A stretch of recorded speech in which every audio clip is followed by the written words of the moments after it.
లూకా సువార్త 16వ అధ్యాయము 24వ వచనంలో కనుక గమనించినట్లయితే అక్కడ అగ్ని జ్వాలలలో యాతన పడుచున్నటువంటి ఒక ధనవంతుడు చూస్తున్నాం ప్రియులారా.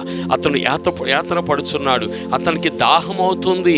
ఈ లోకంలో ఉన్నప్పుడు తన ఇష్టానుసారంగా బ్రతికాడు, ధనాన్ని పోజేసుకున్నాడు, కానీ పరలోక రాజ్యాన్ని సంపాదించుకోలేదు. తను చనిపోయిన తర్వాత అగ్ని జ్వాలలతో తను బాధపడుతున్నాడు, వేతన పడుచున్నాడు ప్రియులారా. తనకున్నద ఆస్తి ఏది అక్కడికి రాలేదు. తన భూమి మీద ఉన్నప్పుడు పిలిస్తే పలికే మనుషులు ఉండేవారేమో, కానీ అగ్నిలో వేతన పడుతున్నప్పుడు ఆ దాహం తీర్చమని నీళ్లు అడుగుతున్నప్పుడు అతనికి ఇవ్వడానికి ఎవరు కూడా అతనికి తోడుగా లేదు. ఎందుకంటే ఆ అగ్ని ఆరదు, అక్కడ పురుగు చావదు. అది అగ్ని నిత్యము మండుతూ ఉంటుంది.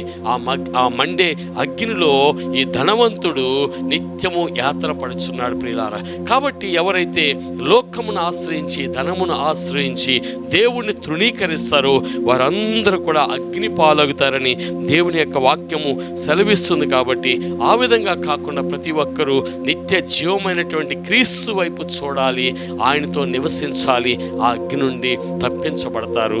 దేవునికి మహిమ కలుగునుగాక. ఆమేన్.